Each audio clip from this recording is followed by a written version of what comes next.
Olá pessoal, aqui é o André. Eu quero fazer um comentário sobre a origem do jogo de xadrez Stalton, né? Então, eu sou curioso, fabriquei algumas peças de xadrez, posso mexer com materiais de xadrez aqui, alterar, modificar, melhorar, enfim, ficar mexendo em cima desses materiais.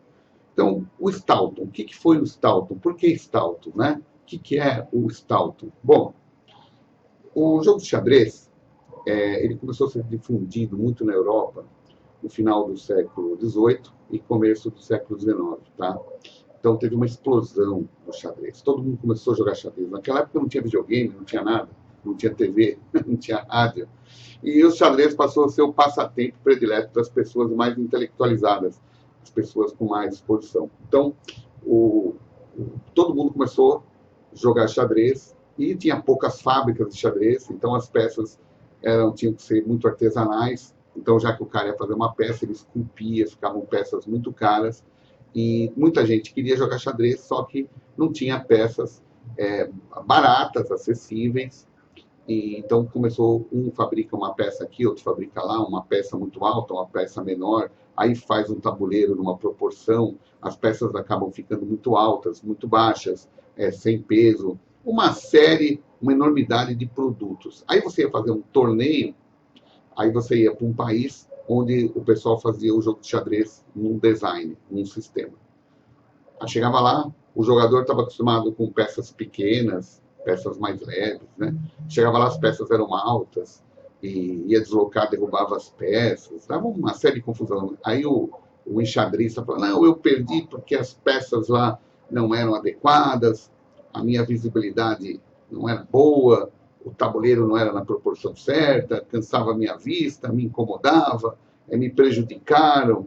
Aí o cara falou, então a próxima vez que eu for no torneio, eu vou levar minhas peças. Aí o cara de lá não aceitava, falava assim, eu também não vou aceitar jogar com as peças dele, porque eu não gosto daquele cavalo, não gosto daquele rei, não gosto dos peões, sei lá. Então, para evitar esse tumulto de opiniões, né, porque essa discussão toda, todo mundo sabe que enxadrista é chato, né, criterioso, alguns, né, põe culpa em tudo, nunca nele mesmo. Então, começou a sair essas divergências, esses ruídos aí que atrapalhavam o esporte, o próprio xadrez, né, prejudicando o seu desenvolvimento. Aí, vamos falar assim, na Inglaterra, né, a Inglaterra sempre ditou os rumos da humanidade por ser um país, um império formidável, tinha colônias pelo mundo todo, né, o país mais poderoso do mundo, onde tinha a classe intelectual, científica, toda concentrada lá, né, com recursos para se desenvolver. Então, na Inglaterra, tinha lá pessoas que gostavam do xadrez. Existia um cara chamado Jack de London, né, Jack de Londres, que era um fabricante de brinquedos. Ele fabricava alguns brinquedos de madeira lá para as crianças, coisas todas assim. Esse Jack de Londres era cunhado do Nathaniel Cook. Nathaniel Cook era um lord lá, um cara da realeza britânica, cheio da grana, influência, escrevia nos principais jornais ingleses, né, nos tabloides, o cara tinha tudo que ele escrevia era publicado. Então, o que aconteceu? O Jack de Londres, ele contratou um design para criar um novo design de peças de xadrez, né? Elas tinham que ser objetivamente fáceis de ser construídas, né? E ter proporções belas para que você possa jogar com segurança, ter mobilidade nas peças, boa visibilidade, que as peças possam ser facilmente identificadas. Você olhando assim em vários ângulos do tabuleiro, você poder identificar quem é o cavalo, quem que é o bispo, quem é o peão, quem é a dama, quem que é o rei, sem nenhuma dificuldade, né? Então, eles começaram a estudar os designs de peças, e já que tinha uma forte influência da arquitetura grega na Inglaterra, principalmente em Londres, né, onde os prédios públicos eram feitos com colunas gregas, com umas coisas assim. Então, essa forte influência fez com que eles se baseassem, por exemplo, no cavalo grego, do xadrez grego, que é uma cabeça de cavalo mesmo, né? Então, e também em uma homenagem à parte clérica inglesa, né, o bispo foi feito naquele formato de gota invertido, né? Então e o temático também do rei, através do cristianismo, o rei teria que ter uma cruz, né, no topo. Embora os soviéticos sempre usaram um cone invertido, né, para não interligar ao cristianismo, a ideia do cristianismo, o rei, né, como figura monárquica, justamente porque na União Soviética eles derrubaram a monarquia.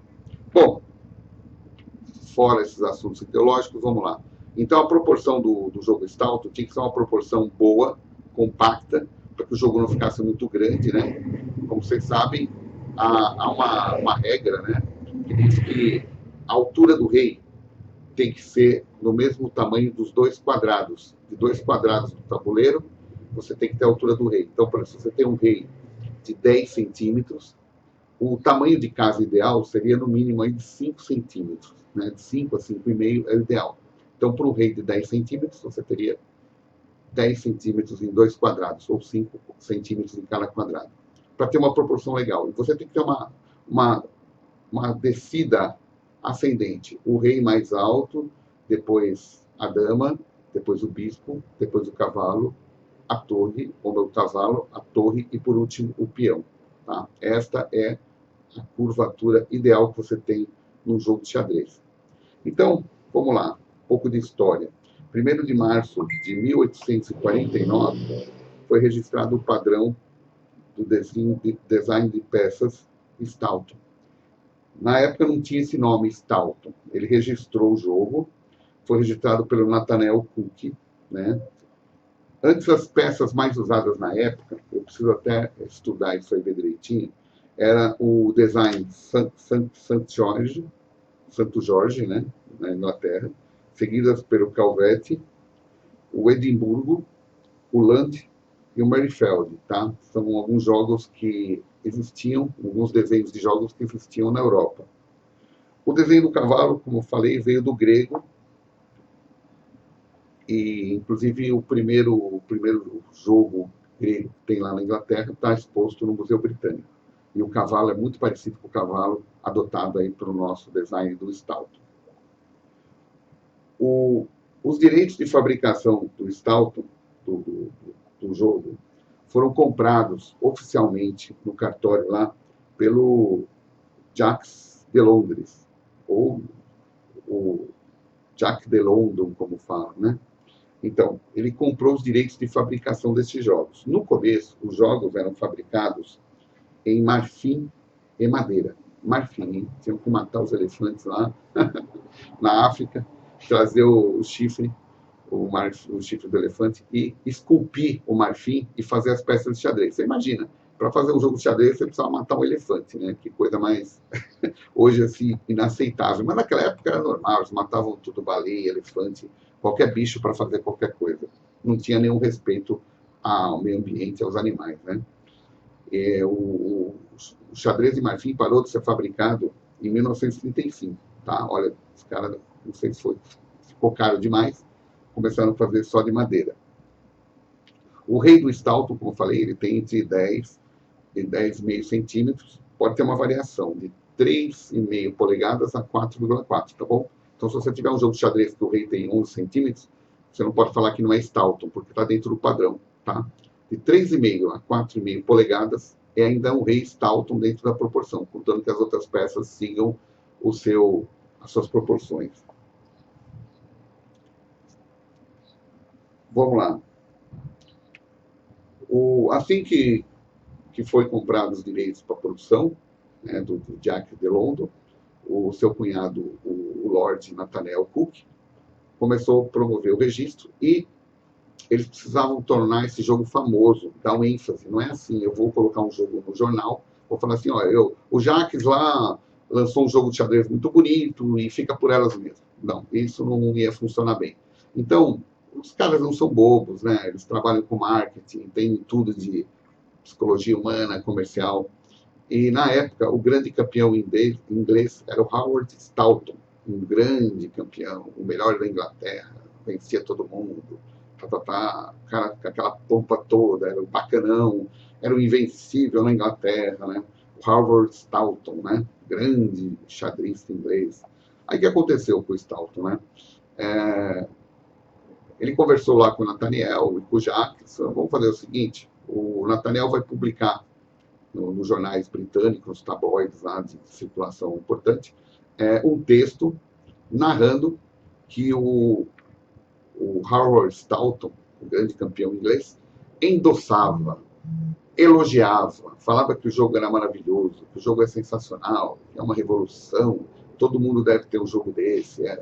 Você que gosta de xadrez, você precisa ter um jogo Stoughton, é o jogo padrão que vai ficar, é o padrão do xadrez internacional, e papapá. E aí ele nomeou e endossou o jogo de xadrez no seu lançamento, né? Criou um grande vulto assim, né, no comércio. Nossa, agora o jogo Stoughton, recomendado pelo Stoughton. E aí, com o passar do tempo, ele passou a assinar na caixinha do jogo, deixar sua assinatura como um endosso daquele jogo, daquele modelo. E aí a Federação de Xadrez, né, na época lá, local, ela adotou como um padrão para os torneios. E depois, futuramente, foi adotada também pela FIDE, pelos outros órgãos de xadrez, como um padrão internacional para eventos e torneios de xadrez.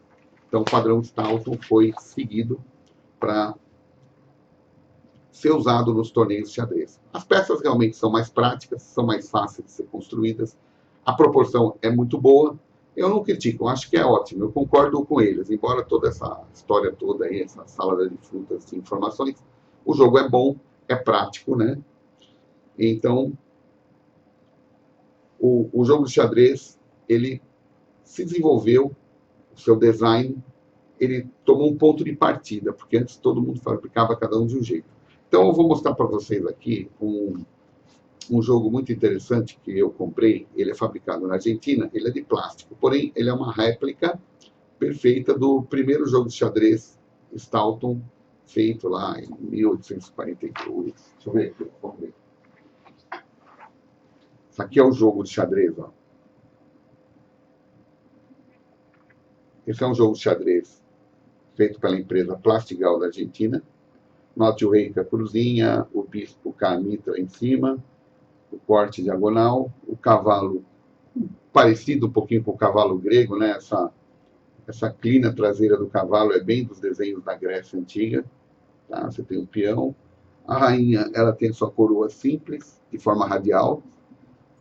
Tem a torre, bem singela também, lembrando uma torre da era medieval. Vou mostrar aqui as peças pretas. Então, essas proporções aqui são do primeiro jogo Stoughton, tá? O jogo da Plastigal Argentina fez. Vocês podem ver. Ó, é um jogo muito interessante.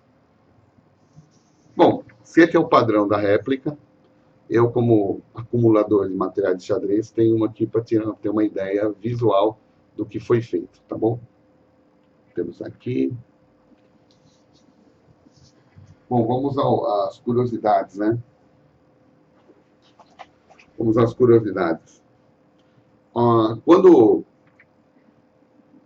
Quando foi feito o jogo Stoughton, foi oficializado depois pelas federações, tornado um padrão, e a história começou a se seguir. No mundo inteiro, começaram a fabricar peças de xadrez nas proporções do Stoughton. Pelo menos uma coisa boa, né? Os direitos autorais não eram cobrados de quem reproduzisse ou quem reproduz o jogo Stoughton. Então, você pode ir na sua casa aí, com um torninho, uns equipamentos de marcenaria, fazer peças Stoughton iguaizinhas a qualquer modelo Stoughton que você já tenha visto. E você não vai pagar royalties, porque não há o direito autoral aí preservado, tá bom? Esse é o lado bom da coisa, pelo menos padronizou o mundo inteiro, começou a fabricar peças de xadrez padronizadas no Stoughton, isso melhorou muito o esporte. Durante o decorrer da história, em 1942, 41, por aí,